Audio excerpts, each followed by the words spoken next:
Very glad to be joining with all of our parents tonight. My name is Frank Candelaria, and I am the new dean of the Blair School at Vanderbilt University. I'm very, very proud to be here serving your sons and daughters. And it's been a very different type of year, but it's also been a very rewarding type of year. It's one of those moments where all of us are learning so much more from your kids than maybe they're learning from us, particularly for those who are not technologically adept like myself. So first, I want to thank you all for choosing Blair. I want to thank you for your wonderful sons and daughters. And I'm really looking forward to this evening. I'm joined tonight by my Senior Associate Dean, Melissa Rose. And we are here to answer questions and to just chat with anyone who would love to do that. Leading into that, I thought it might be useful for me to share with you something about what attracted me to Blair. Prior to coming to Blair, I was Dean of the School of the Arts at SUNY Purchase, which is one of our most distinguished public arts schools. And prior to that, I served as an Associate Provost at the University of Texas in El Paso, and before that was at the University of Texas at Austin. I saw Blair as a unique opportunity, and it's right now the arts are in great need of great leadership. And on visiting Blair, I saw that the leaders for the arts of the future are all here. They're on our faculty, they're on our staff, more importantly, they're in our classrooms. And this is part of what excited me to be here. I wasted no time in outlining a plan of action for the future of arts and the future of arts education. Rather than impose a new initiative, and oftentimes initiatives are translated in the ear as, oh gosh, something he's going to make us do, whether we want to or not. Instead, I asked everyone to reflect on how the great work that they are already doing, our faculty, our students, our staff, fall into 4 cardinal directions. And they might be described as the following. First is new and diverse communities. What are the arts doing right now to cultivate new and diverse communities for the future of music, for the future of the arts? The second is science and wellness. A lot of times the arts are thought of as a nice thing to have, but it's not science. And my argument has been that the sciences are best served with what the arts can teach us. And so working together on a comprehensive research campus that's as spectacular as Vanderbilt's, you'll notice in the news, Vanderbilt is where people turn for answers on the COVID-19 crisis. We have some of the leading researchers here. It's a squandered opportunity if the arts are not engaging with the sciences and also with athletics to talk about wellness. So these are the kinds of things that you cannot find at a standalone campus such as Juilliard, the Colburn School, or Curtis. And one of the great advantages that we have here at Blair. The third cardinal direction is economic and social mobility. Again, we're going back to oftentimes what do people think about when we think about the arts? Well, they're fine if you have time and money. My argument has been that the arts are fundamental to human experience and also provide pathways to social and economic mobility. This is something of a personal experience for me. I'm a first-generation college student. I'm a first-generation musician. I was introduced to the violin when someone in my 5th grade class thought it a really good idea to send all of us to see a concert of music put on by the El Paso Symphony Orchestra in far west Texas.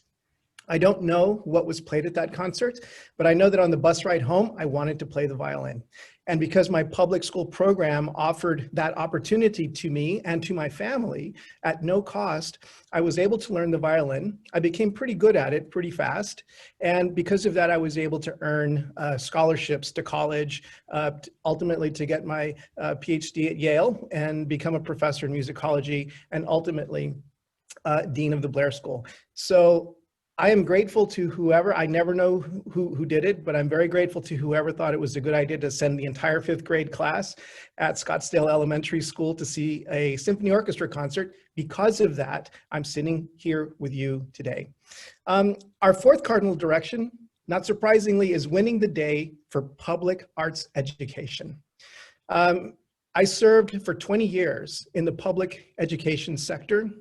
I decided to move into the private education sector, into a private university, because, quite frankly, the arts are under assault in every public sector of education, in our K-12 system and also in our universities, and never have we felt that more than right now with the current COVID crisis. So I've said it's time for private universities, for private schools to step up and double down and to win the day for public arts education. So not surprisingly, everyone here at Vanderbilt, everyone here at Blair has found some aspect of their work to intersect with these 4 cardinal directions: new and diverse communities, science and wellness, economic and social mobility, and winning the day for public arts education. I'm also calling on all of our parents to help in that important work. It doesn't stop at the edges of our campus. It's something that all of our students take home with them into their communities. I hope it will become an infectious and delightful experience for you who are already perhaps not yet engaged in winning the day for public arts education, though I bet you are, because if your kids are here, my suspicion is that you care more than just a little. But I hope that this experience with all of your sons and daughters have with us here at Blair will be a transformative one, not just for their own personal well-being and experience and good, but for the communities they serve, for the country, and for the world.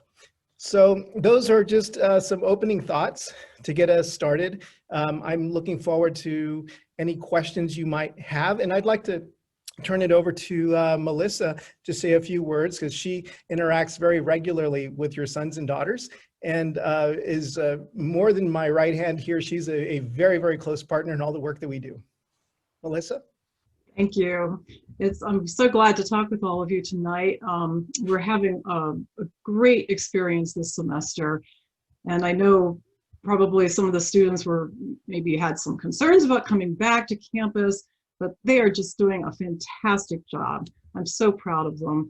And they're very engaged with each other. Things are going very well.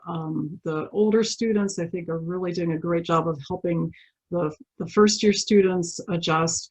One example is that the Blair Council is setting up movie nights, and the student in charge contacted me about the movie night and said, well, we'd like to send out an email to invite everybody to this, but I think the first year students should have the first opportunity to get all of those seats. So let's only send it to the first year students. I said, wow, that's a great idea. So that's what we did. Turns out there are seats for the older students too, so they're going to get a chance to go to movie night. So we're trying to do lots of things to try to keep it a more normal experience than it might be during this time period. And we're excited that they all chose to come back to Blair or start at Blair. And I think they're doing very well. And I'd encourage you, if you have any questions about your students, I'm kind of the first contact with them, and I'd be glad to talk with you if you do have questions. So if you have any questions tonight, we'd be glad to go ahead and answer some of those questions. Let's see. You can submit your questions through the Q&A function in the Zoom webinar. And I think one person had submitted a question earlier, so I could address that. I believe the question is about transferring between majors at Blair. And so if somebody entered, say, in the performance major and they wanted to move into the teacher education, the Blair to Peabody program, is that possible? And yes, it is. Especially to that program, it would be helpful to do it in the first year, because in the second year they start taking specialized courses leading to the teacher education courses and certification. But it is an easy process. We just have to do some paperwork, and of course they would want to talk to the head of that program to find out more about it. But it's fairly easy to transfer between majors at Blair, because when students audition, they really audition on their instrument. We accept students based on their interest in the school and how well they play or they sing or compose. And once they're here, that makes it easy to transfer between programs or majors, because not everybody knows exactly which path they're choosing when they first enter, and they might change. We have students who enter as a bassoon performance major and they leave and they go off and do a master's degree in musicology. So things do change along the way, and we encourage everybody to find their path. I see we have a question. Perhaps Dean Candelaria would like to answer this one. How does Blair education differ from a conservatory-based education? That's a great question. One of the things that I've asked people to consider as we think about our mission here is never to pull back on excellence in performance. I think that one of the great differences that we have here at Blair, of course, we're going to prepare our students for professional careers, should they choose to do so. Right now, we're able to go toe-to-toe with schools like Juilliard. We're able to go toe-to-toe with schools like USC, Thornton, and Indiana, and the like. But I think what we do differently here, what we do, I'm going to go ahead and say it, what we do better is that we work collaboratively across areas. Certainly when I was a conservatory student, I was a student at the Oberlin Conservatory. This was back when, I'm not going to say when, but it was back when. The idea was to stay in the practice room for as long as you can, laying down as many notes as you possibly can. There is a greater world out there, but you have to stay in the practice room doing as many hours as you can. Here, our philosophy is different. One of the things that I'm pressing all of us to think about is, what does science teach us about learning our instruments well? Do we really need to be in the practice room 4 to 6 hours to execute well? And then here's the larger question, is that once you refine your musical abilities and you're able to execute at the very top level where your talents will take you, here's a bigger question. What do you do with it? What do you do with it? So here on the Vanderbilt campus, we get to interact with people in other parts of the university.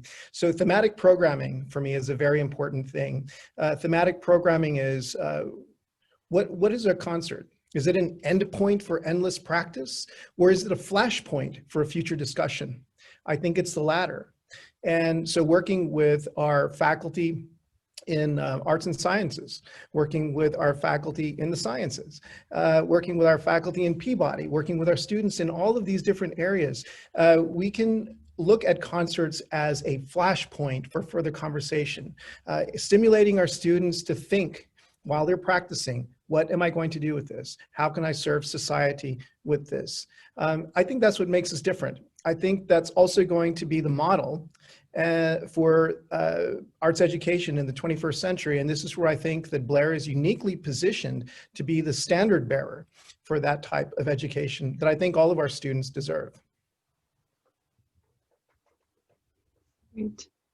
I see another question about possible performances for large ensembles.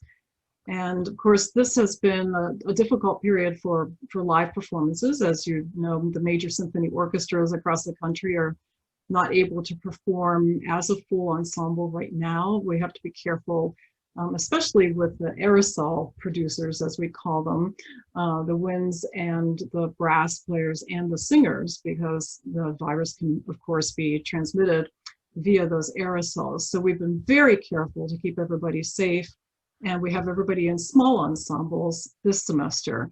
I think our ensemble directors have done a fabulous job of creating a very unique experience for our students this semester. They are learning how to use Pro Tools.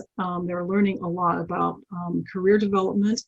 They are working with a local composer and performing pieces by Connie Ellisor, and working through the process with her, which I think is a very valuable hands-on experience. So they will be performing, but in small groups. They'll be doing a recording.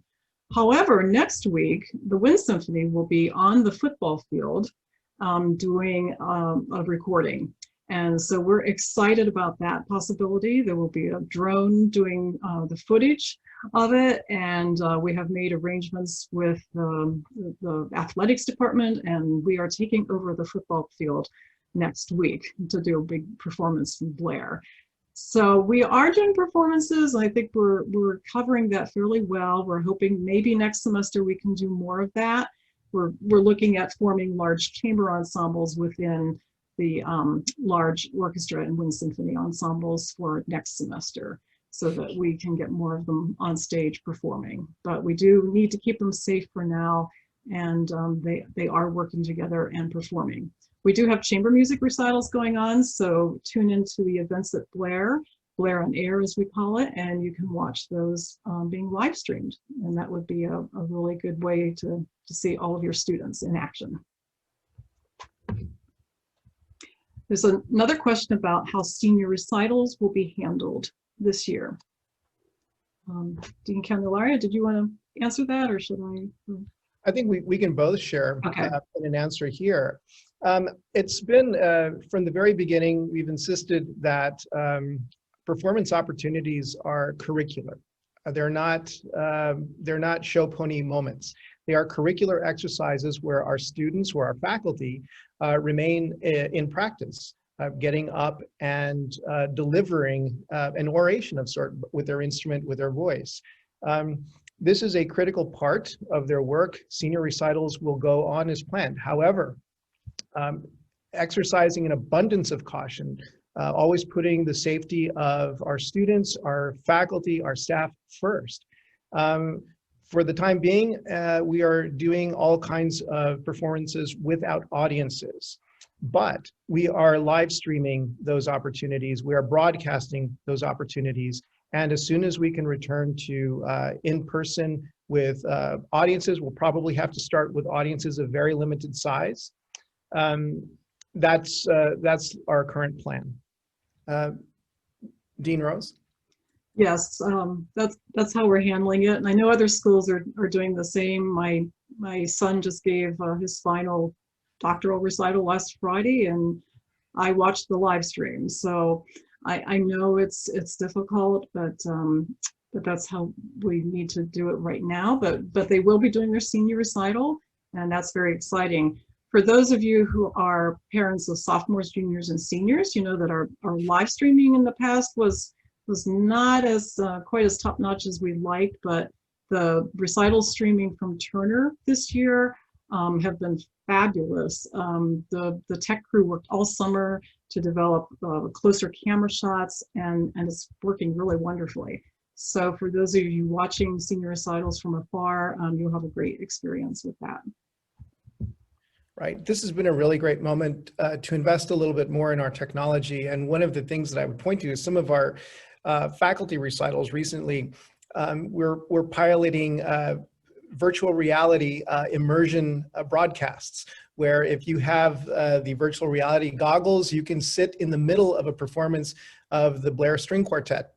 And even if you don't have the virtual reality, we have this great video of the Blair String Quartet performing on YouTube, and you can navigate it with a compass-like little feature that's available on YouTube to move the camera around. We did it with a 360 camera that even if you don't have the virtual reality gear, and I bet a lot of the students probably have that somewhere or have access to it. I don't, but I've really enjoyed just kind of getting on YouTube and playing with the camera and scooting around and just getting different views.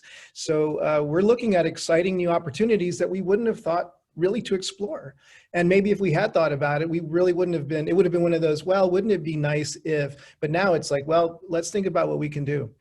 So I think at the end of the day, when we come on the other side of the current pandemic, we're going to emerge a far more innovative school, certainly a school that has an increased capacity to reach larger, more diverse audiences, not just locally, nationally, but also worldwide.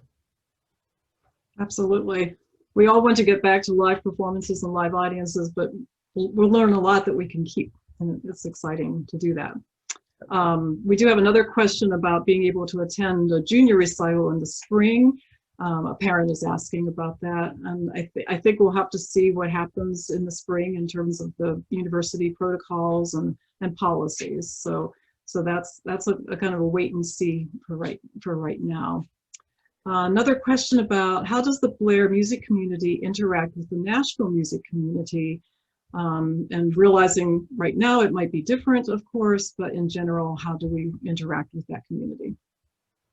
Well, two things that I want to point out on that front that I'm very excited about is we are the lead partner for Vanderbilt University with this incredible new partnership we have with the National Museum of African American Music, which was scheduled to open Labor Day weekend, but of course, because of the pandemic, that opening has been moved.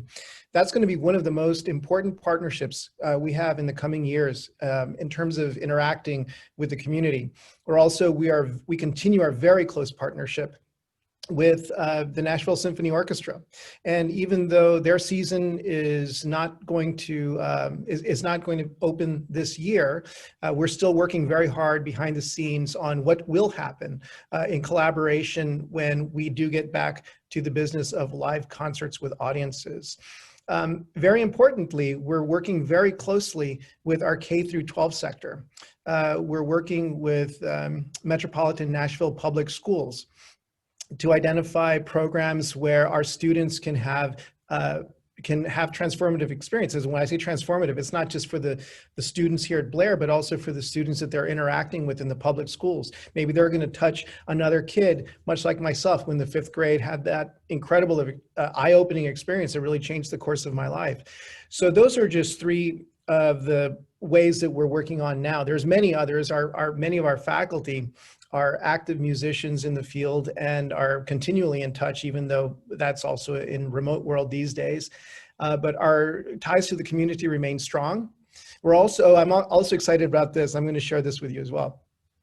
We have a newer program that focuses on jazz and global musics. And one of the things that the chair of that department is looking at right now is ways to study improvisatory cultures in the Kurdish communities here in Nashville. We have one of the largest Kurdish community in the country. And outside of the region of origin, the largest in the world, if I'm not mistaken. So we have so many great things going on right now. We're staying in touch with our regular partners that we've been friends with for many years, but we're also expanding our partnerships throughout the community. I'm very excited about that. Maybe Melissa, Dean Rose has more to add on that. We also have partnered with larger contemporary ensembles and chamber music organizations in Nashville. Alias and Chatterbird and Intersection are all partners, and they explore music in very different ways and are also very active in the community and engagement throughout. We have another question that's more specific about the curriculum. How hard is it to major in one instrument and minor in a second instrument? It is not hard at all. We have many students who are talented in 2 instruments, and they choose to do that. So you would stay as a major in your major instrument, and then the minor in a second instrument is an 10 credit minor, and 4 semesters, 2 credits each of study on the second instrument, and 2 ensembles on that specific instrument, playing that particular instrument. So I can think of an example now. We have a violin major who's doing a viola minor, and I know we have a piano major who is doing a saxophone minor, and I'm sure there are others, but those are the 2 that come to mind. So it's not hard. They just have to show their interest to the faculty member in the second area and do an audition, and they just need to be at a certain level to do that instrument, and then that will show up on their transcript as a minor instrument. And another question about the Blair admissions office and how they are managing the interview process this year. Did you want to talk about that, or? Oh, you can go ahead and take that one. Okay, great. So everything is virtual this year through the Blair admissions office, and Thomas and Molly have done a fabulous job, and actually it's given us some more avenues that we hadn't explored before, and we've had more students engage with us in virtual interviews than we've ever had come to campus previously. We're having departmental days when we are meeting new students, and auditions will also be virtual. So if you know of somebody who is planning to audition, assure them that the process is the same, it's just virtual. And if they go onto the website, they'll see the process, and they can contact Thomas Crespo or Molly Jewell if they have questions about that. And next question is, with the impacts and modifications to performance, how would you describe the impact on student learning and development? Or perhaps you're saying that the innovation offsets the downside impact. Yeah, I think our students are getting a little bit of an extra bonus here, as we all are. One of the things that I've reminded all of our faculty, all of our staff, and myself as well, we're all first year students in 2020, in fall 2020. And I think that we're all learning together. And one of the benefits that our students are going to have, actually, let me back up a little bit. One of the gifts that all of our students already bring to the game is they're adaptable. All musicians are adaptable. You practice, you practice, you practice, you get up on stage, and then, you know, something else happens. That happens all the time. So not surprisingly, our students have adapted very well. But I think what this current experience is doing is it's really sharpening those skills in unexpected ways. So I think that's where we're at an advantage, and maybe some other schools across campus may not be as much at an advantage. Our students do that habitually, always adapting to unexpected circumstances. I agree. You never know what's going to happen on stage. Good. Here's a specific question about our music education program. So after 5 years in that program, finishing the 5th year at the Peabody College, what job will the students, what job can they get? Well, all of our students, I know I just had a conversation with the coordinator of that program, Tucker Biddlecombe, and he told me that we have 100% job placement in music programs. So all of the students who have finished that 5-year program have indeed gotten a music education job. And they could be in the public school or a private school, but they have a position at this point. So that's good news. And another question about the 5-year Bachelor of Music, Master of Education degree. And we also have a combined program with the Owen School of Management. So briefly, both of those are 5-year programs. The Bachelor of Music, Master of Education degree is much more tied together because the students in that 5-year program with Peabody will take those music education courses early on, and they are actually in a major called Integrated Studies / Teacher Education. And they will also do a 1-year, 5-year, 5th-year master's and 2 summers. So it's a full academic year plus 2 summers, and the program is very integrated. We have a faculty who teach the students at Blair, but they also coordinate with the faculty at Peabody. The Blair to Owen program is a little bit different. The students do the regular degree. We suggest the musical arts degree is the best one because that allows time for an area outside of music. And then at the beginning of their senior year, their junior year, they apply to the Owen School of Management for the business degree, for the master, the MBA. So they apply for that. Most of the time they are accepted. We have had 1 out of 5, I think, applications that was not accepted, but most of them have been accepted. And we have a specific curricula that they follow, and they are guided through that program. Then in their 4th year at Blair, they take lessons and ensembles, but then they are a full-time student at the Owen School. And then in their 5th year, they have already received their bachelor's degree after their 4th year. In their 5th year, they are only at Owen. We currently have a student we have 2 students at Owen right now, and in 2 different years. So we have a student who's in his 2nd year. So he's 5th year and he received his bachelor's this past spring. And then we have another student, and she is in her 1st year at Owen, and she's still at Blair doing lessons and ensembles. So it's a pretty intense program. They're there with people who've come back after some years of experience out in the business world, and they've come back for an MBA, but they've done very well. They've been very well prepared, and they use their music skills, I think, to do a lot of cooperative work in the ON program, and the ON professors and faculty have been very impressed with them. Okay, another question. Oh, I kind of missed, maybe I can scroll down here. Oh, thank you, Sandra. I have a note that their daughter is having a great experience at Vanderbilt. She's truly happy and thrilled to share with me all she is learning, and she's so grateful for the experience that she's having as a freshman violin student. Thank you. Well, I'm so glad to hear that. That's wonderful. Thank you. Okay, let me see. Okay, the next question is, how does Blair assist students who are interested in a minor or second major in an area outside of Blair, specifically in areas of math or science? I can answer that. Yes, please do.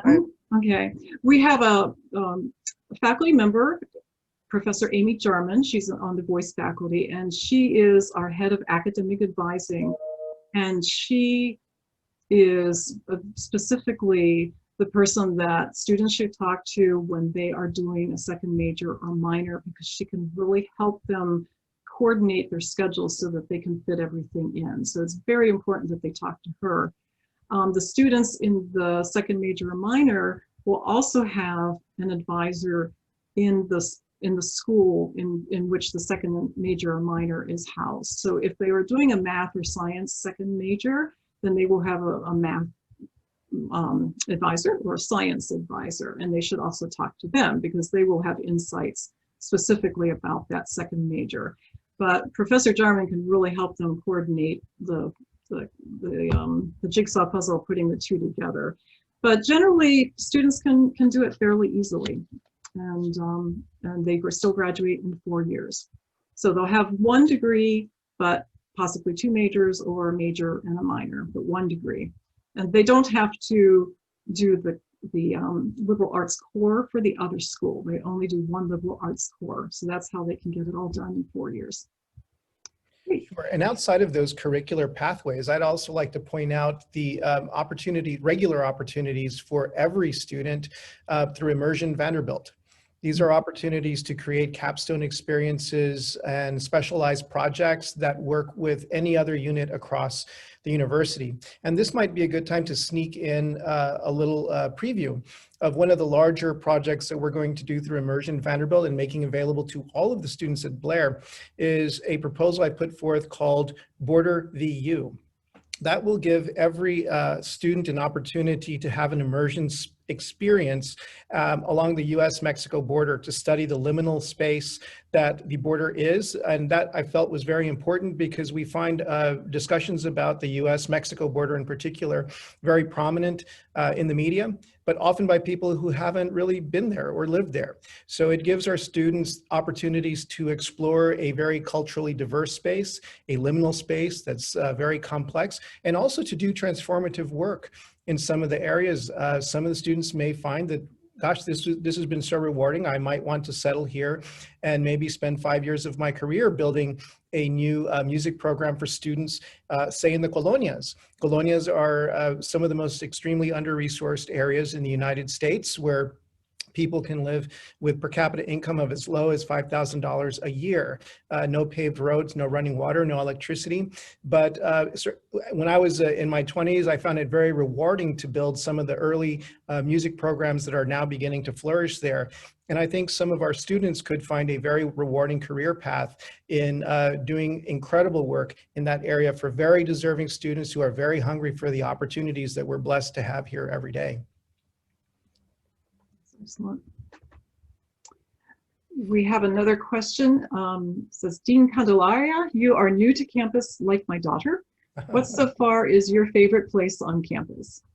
My favorite place on campus? That's a great question. I'm going to be very honest about it because I wish I had more opportunities to explore our campus, and I would love maybe to speak more with our students to learn what their favorite parts of campus are during this period of lockdown. I mean, I don't want to say lockdown, but when we're kind of not as open as we might be outside of a pandemic experience. Right now, I can tell you one of my favorite places in the Blair building, and no joke here, is the library. I feel very spoiled that just upstairs from my office, we have this incredible music library.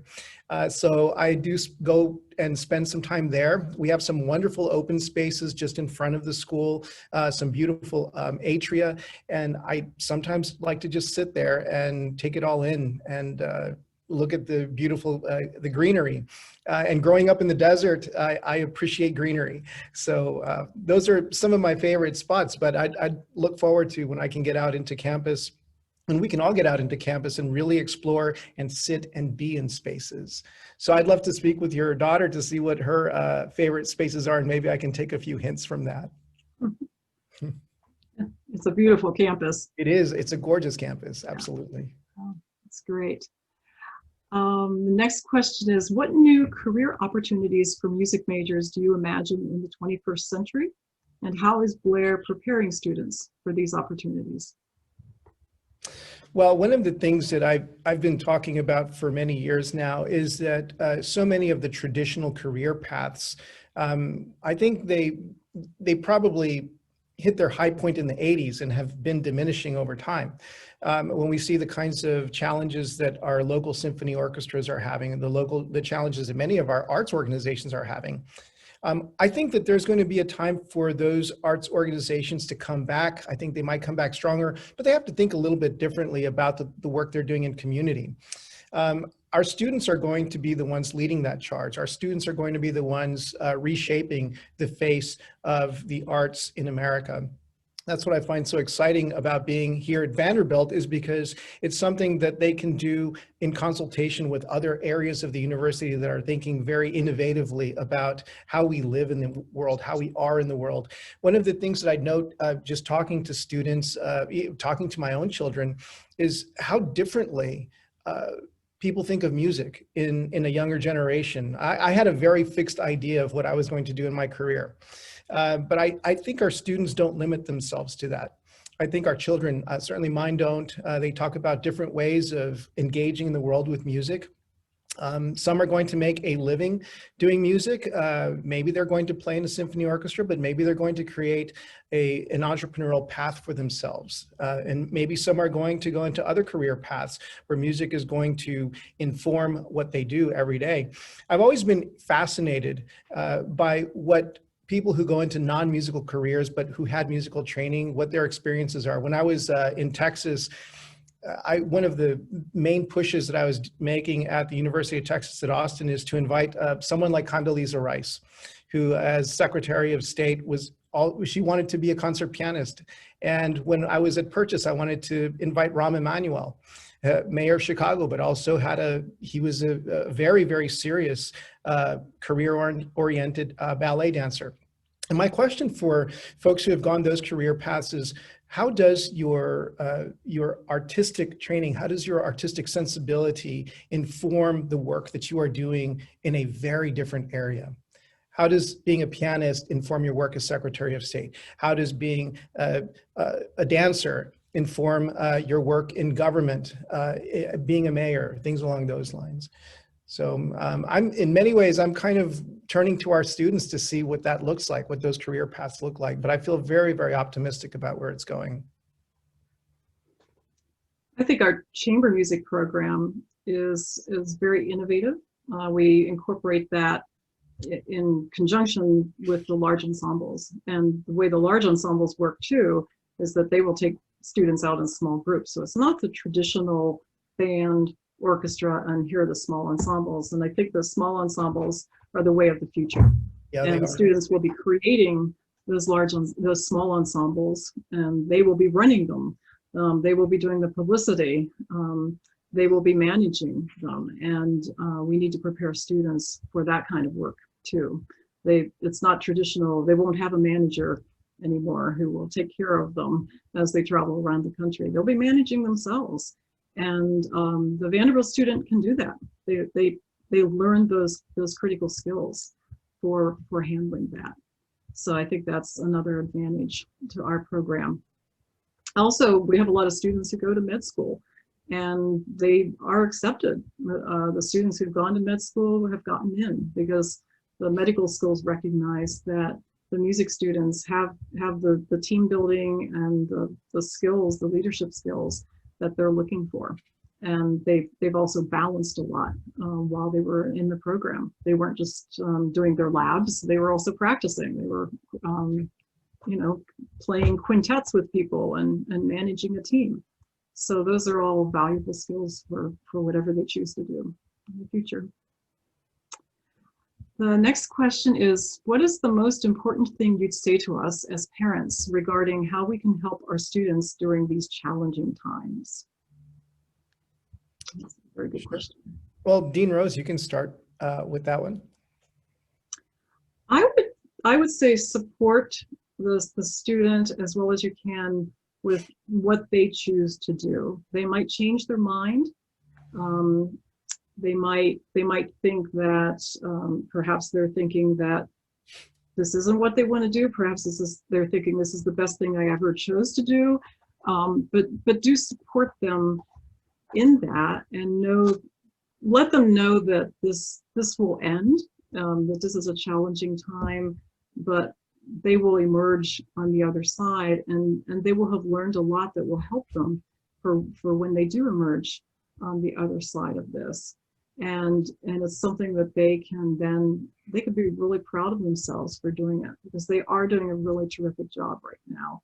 And I think if you could reinforce that they are doing that and to keep going, I think that would be helpful. I would also encourage you to help them understand that they will also need some time off, that they need to give themselves some time for relaxation and not to be too hard on themselves, not to be too critical of themselves.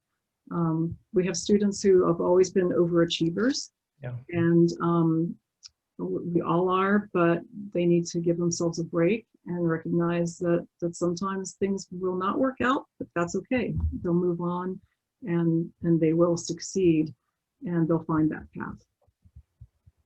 Absolutely, and that's exactly in line with what I would say. The kind of support that you are providing them is just the most powerful thing. Support, love, understanding. I can tell you, even in the best of times, outside of COVID, I broke my mother's heart twice in my college career. As a first-generation college student, you can imagine my mother probably had certain ideas of what she had hoped I'd do. I broke her heart first when I said, "Mom, I'm going to be a violinist." And then when she came to terms with that, I broke it again when I said, "Oh, Mom, I'm going to change my major to musicology. I want to do music history." And of course, violin, she understood. Musicology, she said, "¿Qué es eso? What's that?" And so I said, "Well, Mom, it's we don't play music or write music, we talk about it." So, but that was just a way of explaining it to her in an accessible way. But she was really flexible. And reflecting on it now as a parent myself, I'm thinking, what a gift, what an incredible gift.